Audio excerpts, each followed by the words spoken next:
Good morning. My name is Andy Kizik. I'm a Senior Vice President at OTC Markets Group, and welcome to the Thought Leadership series of webinars that we host for the benefit of corporate issuers. Today, we have the pleasure of having David Beach from Crestmont Investments and Larry Schafran, a distinguished private investor, join us for reaching family office investors in a post-COVID world. For those of you who joined us a year ago, we had a preliminary introduction to the family office network. And here we are a year later talking to David along with Larry Schafran. Just some housekeeping items as we get started here. First, please keep yourselves on mute. If there are any questions, you can post them in the chat box in the upper right corner. You can toggle the arrow to open it up and type in a question. We will be answering questions at the end of the session. The session is expected to 20-25 minutes of discussion followed by Q&A. A copy of this presentation and a recording will be emailed to all those who have registered in about a day or so, and we will also archive this webinar on our corporate website at www.otcmarkets.com. So coming back, here we are. We have David Beach of Crestmont Investments, who has significantly 20+ years of developing investment, working with family offices. And we also have Larry Schafran, a distinguished private investor with quite an experience from his biography. Page flip, please.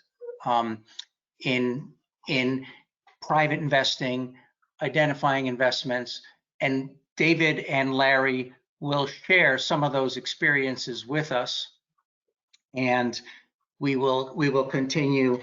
We will get started. But first off, Larry and David, let's just start with some of the basics again of things that we will cover today.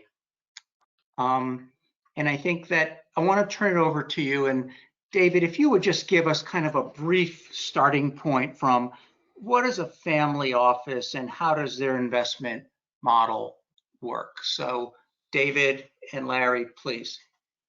Yeah, well, good morning or good evening, wherever you're happen to be joining us from. I'm David Beach with Crestmont Investments. So when we talk about a family office, it's a term that's become more and more frequently used to describe private investors who, in our definition, are very sophisticated. It's a slight, there's going to be a slight differentiation from a sophisticated private investor who is maybe, operating his own retirement account or his own kind of high net worth, investment account. These are investors who will have the capability, often the experience of having led, substantial private equity or private credit ventures, and have now are either managing their own wealth that they've created, or that was multi-generational wealth, and they're now seeking to make direct investments, co-investments, allocate funds, across industries that are of interest to them. So a couple of common themes we find: they tend to be 50 million on up into the billions in terms of assets under management. They tend to, operate somewhat like a private equity firm does in their deal review and due diligence process, but without all the, the mandates and restrictions of a captive private equity fund. But I would highlight the biggest differentiators are it's going to be a single or selective small group of principal money sources behind the family office. It could be the one individual, could be a husband and wife, could be a family trust, or it's going to be a few similar money sources, and they're going to approach investments in a very sophisticated manner. So I don't know if that answers the question, Andy, but I'll let you continue. Thank you, David. for opening up to that. Why don't we just jump right into some of the key themes to consider for corporate issuers? Our audience today are leaders of companies that have revenues, assets, and EBITDA, and yet the family office is still a bit of a mystery in how to tap into it. And I think what's important for us to note today is that it is a different type of investment category. So David, why don't I just turn it back to you to look at some of the key themes as we're talking to the issuers? Sure. Okay. So building on what I just said, family offices, and it just to repeat for those who are just joining, that defined as private investors, sophisticated, likely in the 50 to million up to a couple billion range. Important to note, they may or may not be staffed, but ultimately these are large private investors who have a strategic interest in their investments. So the number of family offices over the last year or so, with the global pandemic seeming to ease, we're seeing a really big increase in the number of family offices that want to see direct deal flow. We can talk later in the presentation as to why we think that is, but we can go back to the prior slide, please. But we definitely seen an increase in the number of family offices that are looking for direct access to investment deal flow. These are a highly coveted resource for growing companies. I would say that because if you win a family office into, as an investor into your company, these are investors who can dovetail into to be a strategic the way that you need as a CEO, CFO, head of investor relations for a growing public company. They're not restricted by the mandates of a private equity firm or a private credit firm. They can adapt to your business cycle and your business growth vision and be supportive with more than just their checkbooks. We find that a lot of family offices are looking for ways to leverage their experience. They may have created wealth in a particular industry. They may have had good success in a particular industry, and they want to earn returns from investing at the right point, the right inflection point in the company's life cycle, but they also want to use their relationships and their expertise to help the company grow faster. We find that it's very important to do your homework on who these family offices are before you reach out to them. As we tried to describe, it's a very broad definition of what is a family office. It's important to know where that wealth came from. It's important to know political sensitivities. It's important to know where they're located, if they have a specific, maybe preference towards their own locale. We also find that, we talked about this, there has certainly been a growing interest in direct investments. This would be as opposed to coming through funds or coming through maybe even investment banks. We find that these investors want to go straight to the issuer. They want to talk right to the CEO, CFO. They want to understand the company intimately and make their investment direct to the company. Co-investments are a huge point that I want to make as we go through the presentation today. I want to talk to you about how to leverage your existing cap table to make yourself more attractive to a family office. Family offices love to know they're investing alongside of others who are smart people who have made similar decisions to invest. It is incredibly important to be transparent and very clear. The level of noise coming at these family offices is tremendous. As you can imagine, if they are a known investor, they're getting inundated with deal flow. So when you're presenting your offering to them, it has to be very clear. And then when you're asked questions or you're presenting any due diligence, it has to be transparent.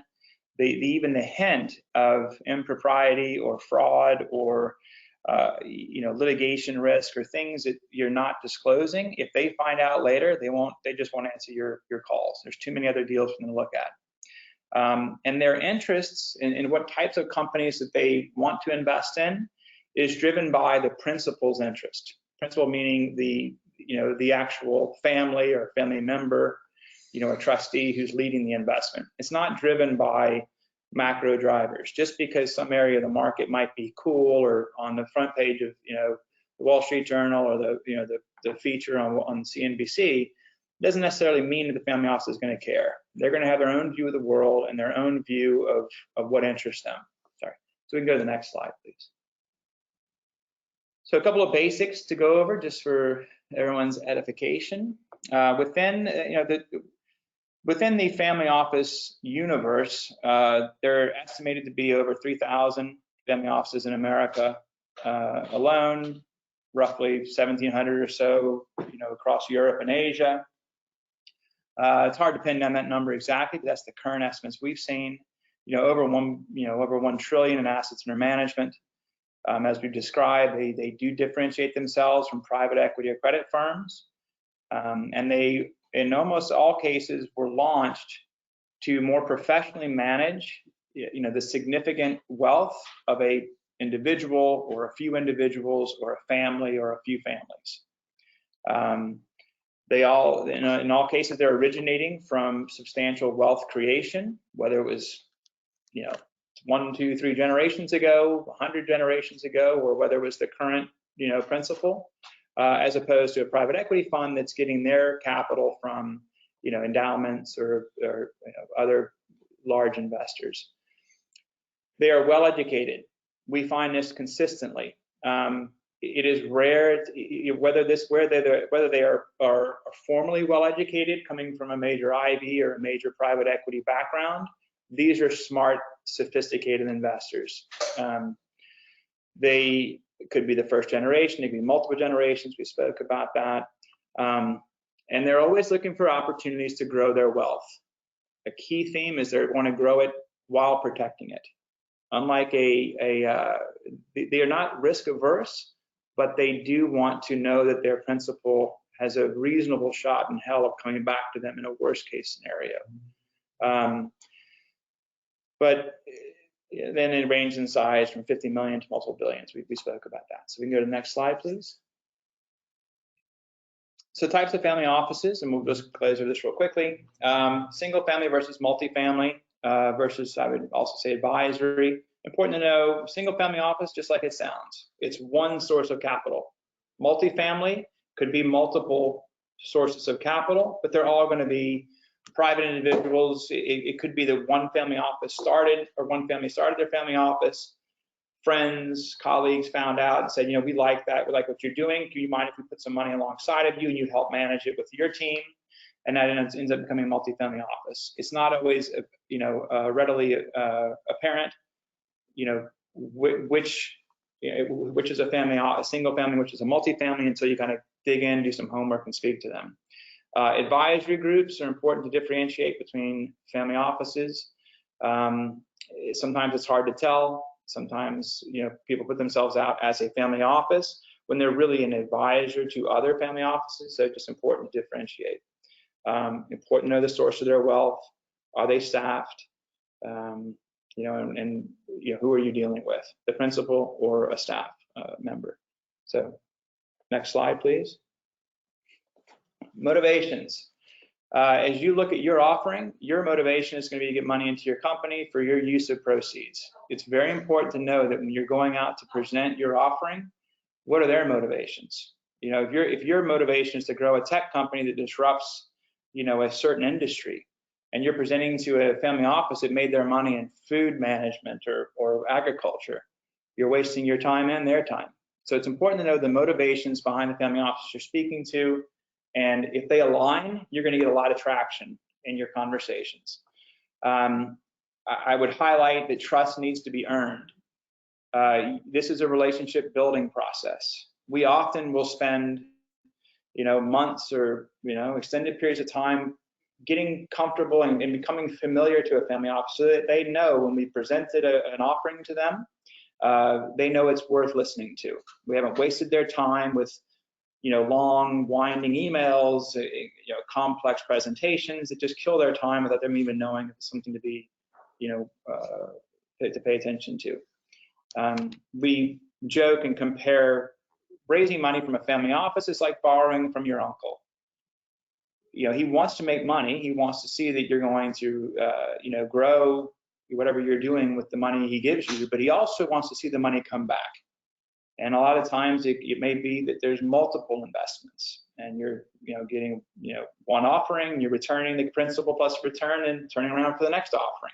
They don't mind having their money deployed for long periods of times, but they want to see that it's a transparent cycle of cash coming back to them, and they're not losing money or getting lost in some sort of accounting facade. And again, they want to leverage their experience. So we'll come back to that. Now, so next slide, please. So impacts of COVID-19. So I'll introduce Larry Schafran. Larry's been a partner and co-investor for a number of years with us. I asked him to join us today because of his just tremendous background on numerous boards of companies he's invested in. And just, I'll turn over questions. So, COVID-19 has had a massive impact on family offices, some positive, some negative, but regardless, every family office has had an impact. From your perspective, what are some of the biggest impacts that COVID-19 has had on family offices? Family offices seem to be much more health concerned.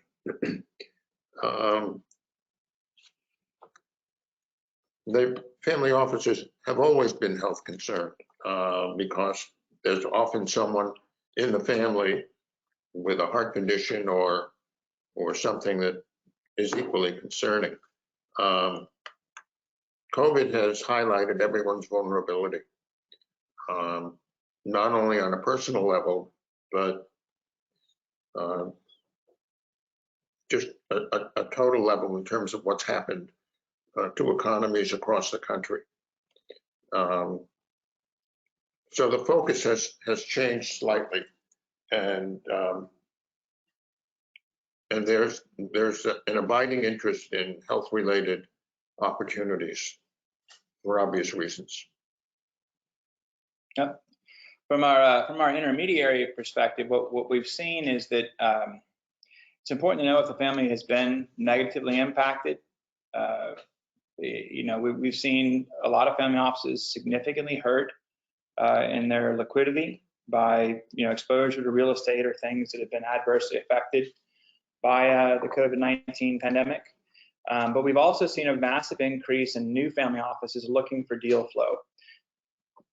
So the competition for quality deals has increased.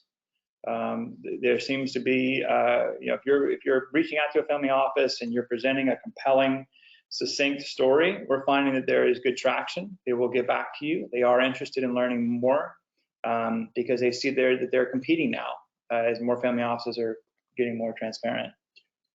In pitching to family offices, it's often like you're inviting people to your home for dinner, or you're going to take a group out to a restaurant for dinner.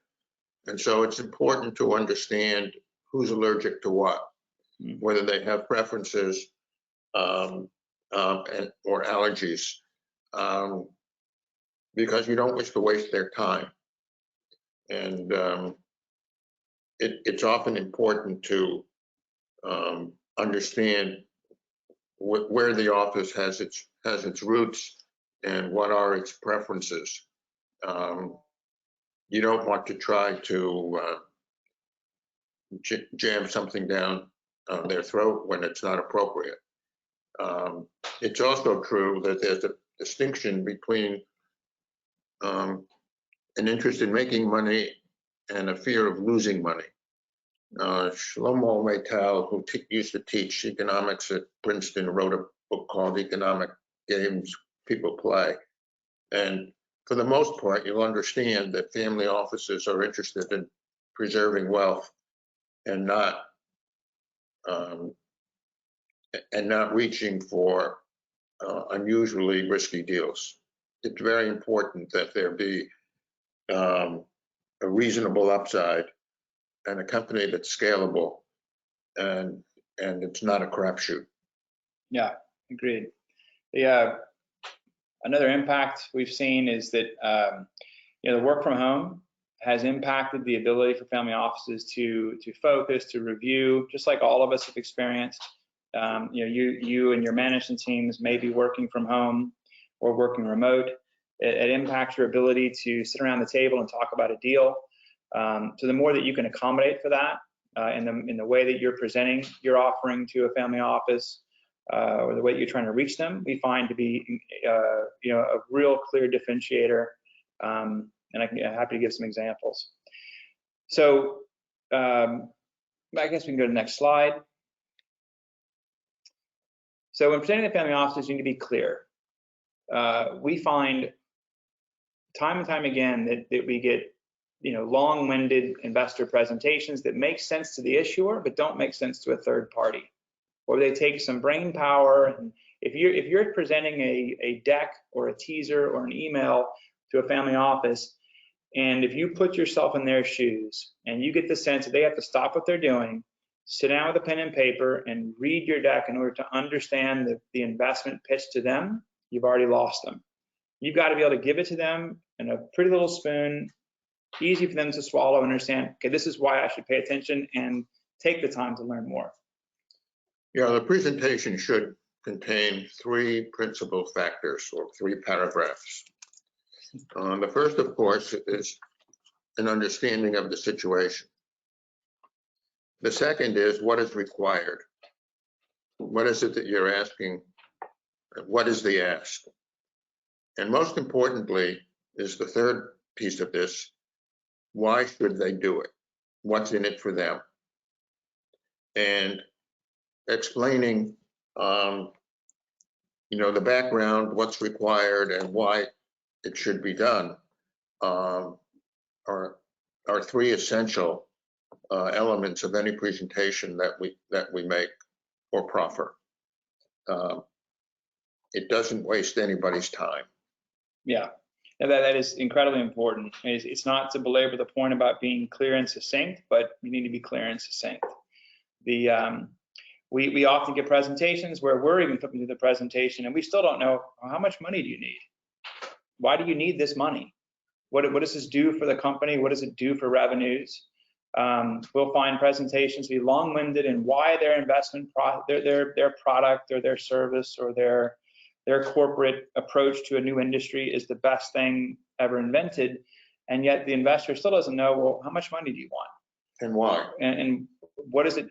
What are you going to use it for? What's it going to do for me? It's important to understand that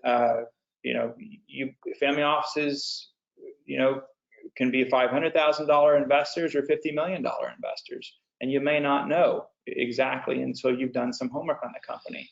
So presenting a long-winded investment deal where you need to raise $3 million from a family office that has no interest below $20 million, you're wasting your time and theirs. So family offices are often busy, inundated with deals. You have to think that the person you're sending this to is likely not sitting at a desk, reporting to a boss, and it does not need to sit and look at your presentation deck. They're likely on a plane or a boat or a vacation home or, dealing with life because they can afford to. They're likely looking at it on an iPhone or a Galaxy or some sort of maybe an iPad. So what you send to them needs to be something they can glance at, look at, and say, yes, I'd like to learn more about this. We found that sometimes simple emails, 5 sentences, well-structured, well-crafted, keywords included, saying, would you be interested in learning more about this? Can be more effective than the most elegantly formatted teaser. These are guys who are smart. They know what they're looking for. Yeah. So I'm looking at the slide. Be absolutely certain your investment pitch explains why the family office should care. To Larry's point, you need to clearly communicate the situation and why you need to raise this money. You need to clearly say how much money. And we often find that issuers aren't 100% certain how much money they need. And what's in it for them? Why should they make this investment? Why should they care? Why does it matter? And we'll talk about the motivations in a minute. So we can go to the next slide, please. So know your audience. I think we've beaten this one. But I would say that do your homework. A lot more family offices have web pages. There are good resources, FinTracks. There's one that we use.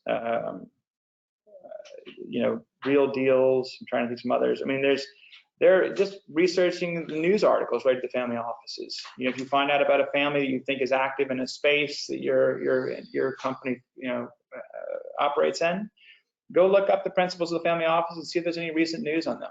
Maybe gave to a charitable organization. Maybe you saw something about, good Lord, a family member might have passed away or something. You can find out a lot of information just from news sources to understand who it is you're about to present to.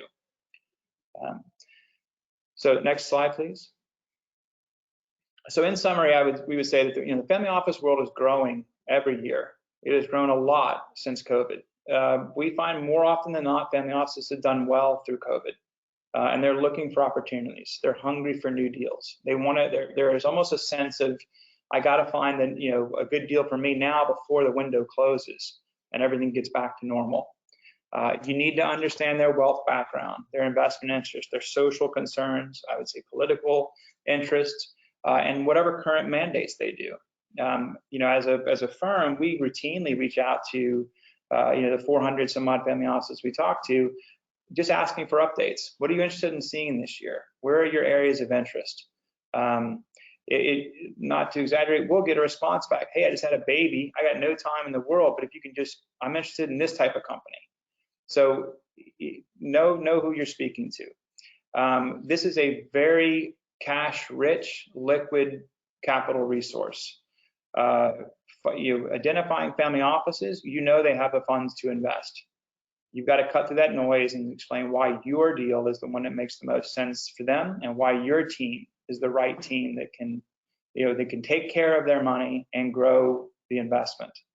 And if you're able to secure an investment from family office, you're likely going to find yourself aligned with a partner who wants to deploy a lot more than just their capital. They want to leverage their relationships, their experience, and more often than not, they can bring in follow-on capital from friends, family, other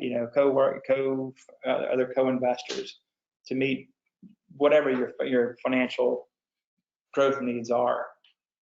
So happy to stop there and spend as much time on Q&A as you'd like. David and Larry, thank you. That was a lot and very, very helpful. If anyone has questions, please post them up into the chat box, which can be found in the upper right corner. If it's closed, you can hit on the red arrow and that will open up the area where you could drop down to chat and do that. Larry, I really like the way, before we get started, as the questions are popping up, I like the way you really categorized, understanding the situation, what's the ask, and why should they do it? In that respect, as issuers sometimes can't find the right way to the family offices. Larry, you and David, David, how do you prepare an issuer for meeting with some of the family offices when you've identified some of the characteristics that are there? Maybe you can talk for a minute about that. Yeah, so we start by putting on our own investor hat, because we will often co-invest or look for ways to get involved in the investment. So we're first going to put our hat on as an investor, assume the role of the family office, and hear the pitch from that perspective. Try to understand, okay, what is what am I hearing? Am I getting those three simple answers? What's the situation? How much money? What's in it for me? Oftentimes we're not, and so we spend time with our clients, or issuers that we're forming special purpose investment vehicles with. We'll spend time refining that understanding. To where it's a very simple, okay, you need $5 million to grow to this revenue level, build this new factory or this new facility, and that's going to result in X EBITDA, which is going to mean I can get paid back in 2 years plus great growth, right? We're going to spend time trying to, I don't mean to keep using the expression succinct, but we're going to help build the elevator pitch, which cannot be understated. Thank you. That is very helpful. We've got a question coming in, David, and I wanted to bring it up, and I'll repeat it. Are there many family offices that have now adopted ESG investment principles as key criteria, environmental and social governance investments? So are there many family offices, and Larry, in your experience as well, that have now adopted ESG investment principles as a key criteria for investment? The answer is yes, and it has taken two forms. it's a proclivity to know more about ESG that's out there and invest in it. And the analog to that is interesting, and it's the divestiture by many family offices, pension funds, of what are regarded as toxic investment opportunities, such as oil and gas and coal and tobacco. So yeah, that's a two-headed monster. Yeah, and I would say that, you know, it's that was actually the one part of the slide deck that I had in my notes to add, but did not add. It's incredibly important. I'm really glad that question got answered. So ESG, social impact, making a difference in the world is a huge theme right now among family offices. As a quick comparison, on the private equity world, we're seeing this more driven by kind of almost like a political paradigm shift towards, you know, the need for cleaner everything, you know, from governance to energy to you name it. On the family office side, it's similar but different. It's driven by, you know, the second, third generations of wealth saying, how can I have my money make the world a better place? If you've heard it, there's a group called IX Invests. You can go check out. This is a fantastic, you know, organization put together by, you know, some of the founders who helped Bill Gates set up his foundation, where they you know, have assembled family offices around the world for just that purpose. What can we do to use our wealth to make the world a better place? So, Thank you. The theme, yeah. Thank you for that. One of the questions we had, I want to go to it, is that, you know, if a company is not directly seeking an investment, is there an opportunity to present that issuing company, be it an OTC markets company, to a family office to generate interest in the publicly traded stock? So if not seeking a direct investment, is there an opportunity to present the company to a family office to generate interest in the company's the publicly traded stock, I guess, a get to know stage? Yeah, sure. No, so back to the, you know, kind of original, I mean, we spent a ton of time just becoming familiar to family offices. So same exercise. I mean, you know, you know, just think about it as if you were talking to you know, a friend down the street, right? These are people. These are not necessarily firms. I mean, they're always interested in knowing what's a good idea, what's going on, what's the new thing. It's so the more that you can become familiar, I mean, I think that the outreach of saying, look, we're not looking for you to make a direct investment. We wanted to make sure you knew our story, and if you have an interest in our public stock, we would love to know that you know how to access, know how to buy our stock, and here's our story, and here's why you should care. I mean, I'm almost like, you know, you're spoon feeding that idea to them. The alternative to that is, well, they have to find you somehow, and then they have to go do their own research on you. So if you can make it easier for them to say, hey, you know, all family offices have public stock portfolios, as you can imagine. Sometimes the principals are more involved in those portfolios than others, but we find that oftentimes these are relatively actively managed public portfolios. We also do run across family offices who will either only do private deals or will only look at public deals. And for those who are only doing private, they'll have a separate group or an arm or something that's making public investments. So yeah, and I think the more you can expose yourself, the better, because who knows, a year or two from now you can go back to those family offices and you do want to make a private offering, and they'll be more familiar with you. Thanks, David. Larry, do you want to add something to that? Yeah, I'm not sure I understood the question, because what you're really doing is asking a family office or an investment fund or an investor to respond to a need. And if the company in question does not have a need, offering money will either get you a zero reply or a response that's not acceptable. So there has to be a need on the recipient side that the investor is responding to. Yeah, maybe it could be that I mean, you have to ask yourself, why is it you want family offices to be aware of your public stock? I mean, if you're trying to build your shareholder base with better quality shareholders, is there some end game? Is there some reason why? Are you planning an offering next year or something, or planning an offering in the future? Or you can find a need maybe based on their interest in a certain space. We recently helped the family office, acquire stock in a public company, who's duly listed in the OTC and one of the Canadian exchanges, because the family office had a real interest in that space. Even though the current offerings, there wasn't any appropriate current offering, that family office wanted to have that, in their portfolio. So when the time came, they were already familiar with the company. The company also wanted to have that family office in their cap table, because when that time came and there's a real, offering, there's a short list of already kind of pre-qualified, pre-screened, sophisticated investors. So tie it to a need. Find out, there is always a need. Maybe it's not a private offering at the moment, but there's some need. If there isn't, that's a time waster. That is a great segue to the next question that I have, which you touched upon very briefly, is that are family offices clear about whether they're willing to invest only in domestic US issuers, or are they agnostic and open to, you mentioned Canadian, other non-US issuers across Europe, maybe Latin America or Asia, or are they mostly insular to the investing in the domestic US? Maybe you can shed some light on that. I think the answer is some of them are, some of them aren't.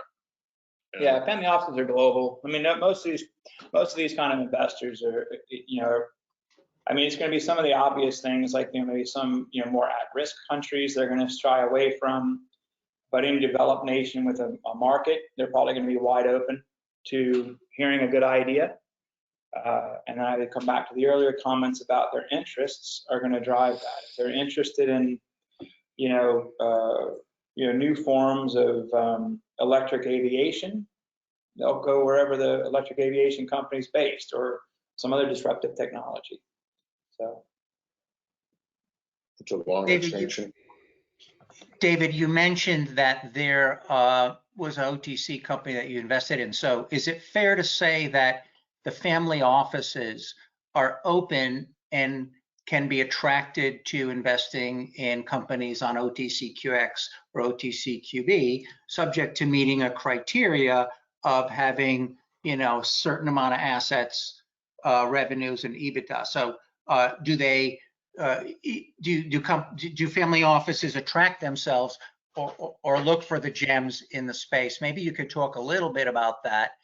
We've had some questions about some companies that have come to us and say, oh, I might be too small, or I'm not sure I'm at that stage, but yet they have an operating company that's generating revenue, they have assets, and they have EBITDA, but they might be only at a 50 million market cap versus a 500 million market cap. Is there a risk aversion to QBQX? And if so, what can we do to fix that?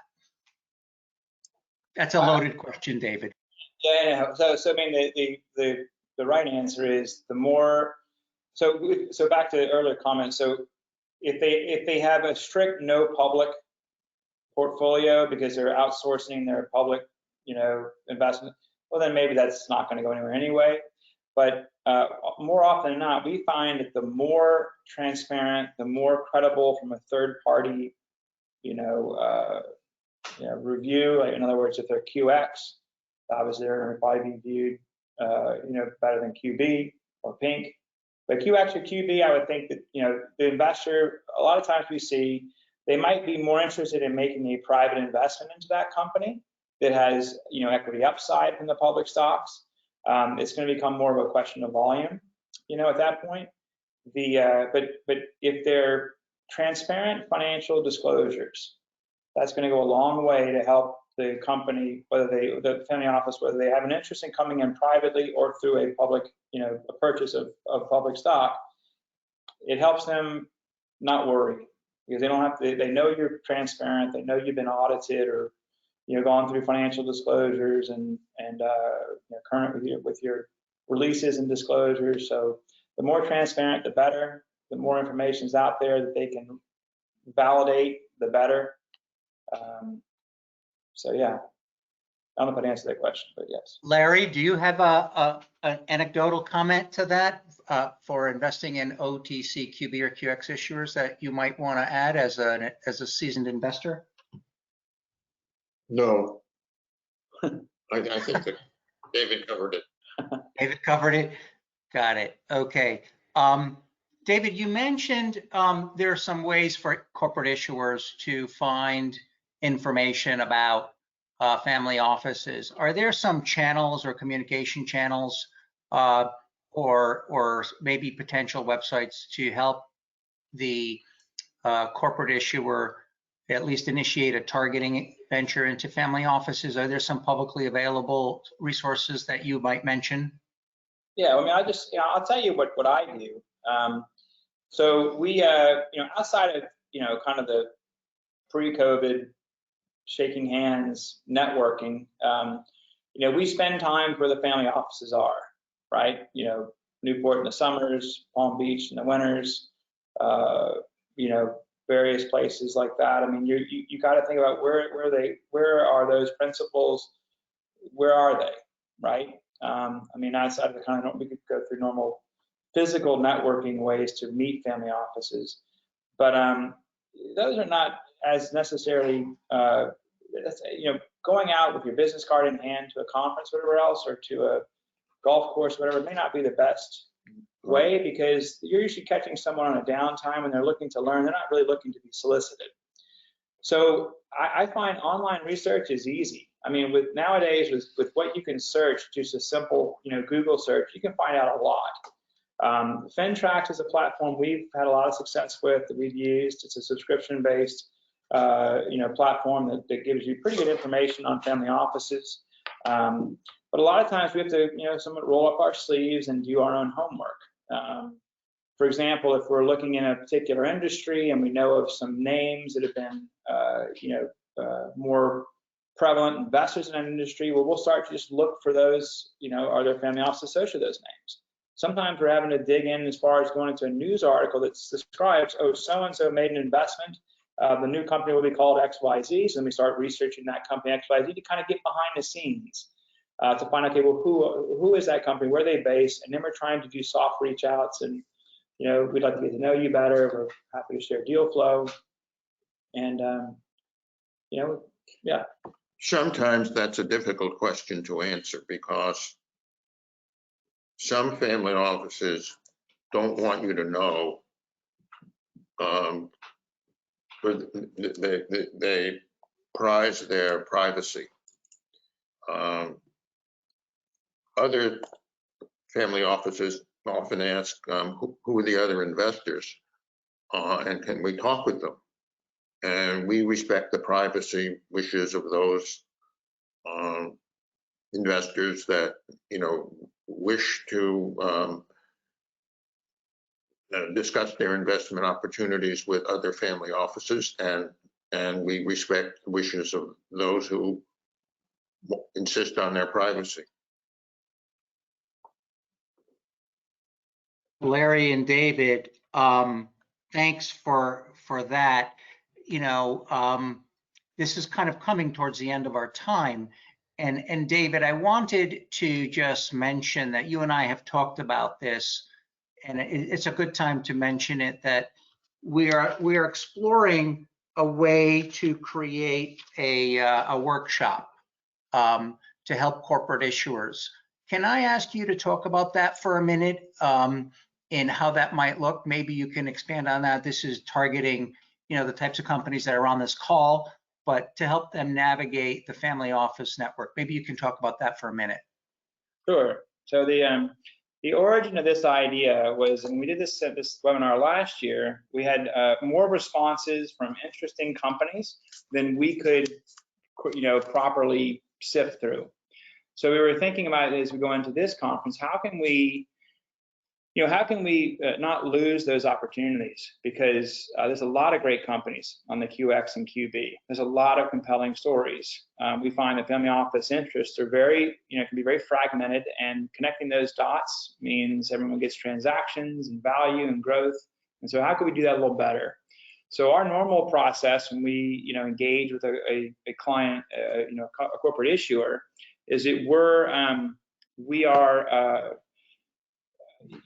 are going through kind of a modest form of due diligence, which is meant to first off define that succinct pitch, look for cracks and issues that will certainly arise later once we're in front of a family office, and try to preempt any of those sort of issues ahead of time. Then we're putting together a family office distribution list that we think is going to be appropriate for that offering.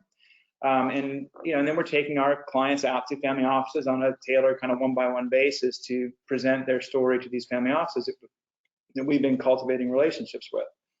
So the idea was to create a workshop that kind of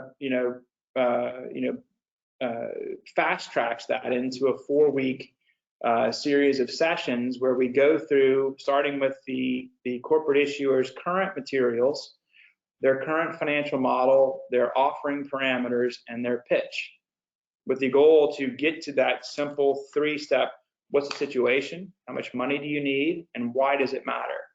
And whereas that might seem simple, we need to have the end product be very digestible and easy for a very busy family office to understand and say, yes, I'd like to learn more. And so we're, talking to OTC about doing this as a 4-week session. The start would be wherever you are now. The finish would be that end product that we say, hey, look, here, go talk to these family offices. This is who you should talk to. And hopefully that leads to transactions. And then within that workshop process, we may, pick some certain companies, say, look, we would like to engage with you on a more personal level to, tailor your offering and go out to a larger or more defined list of investors. So I don't know if that's answering it, but happy to certainly talk offline about that further. Yeah, that's fabulous, and it's going to be it's more of a one-on-one company with David and Crestmont Investments. Yeah. But we are unfortunately at the end of our time. I really want to thank you, David, for taking so much time and effort in kind of recapping where we are with family offices and how they have a keen interest in our companies, and especially Larry for joining us today and giving us the insight from where the purse comes from for these investments as a private investor and your experiences over the years in the family offices. For all of our guests and issuers on the call, I do want to thank you for logging in. You will be receiving an email with this webinar, with the presentation, and also with details about the workshop that was just mentioned to help prepare and access family offices that will be managed and hosted by Crestmont Investments by David Beach. So thanks to Josette for hosting the session for us, and Larry and David, thank you very much. Thank you, and we would be happy to respond to any further questions or comments. Yep, happy to take any other questions after the, offline. Thank you so much. Thank you, everybody. We're at the conclusion of the webinar.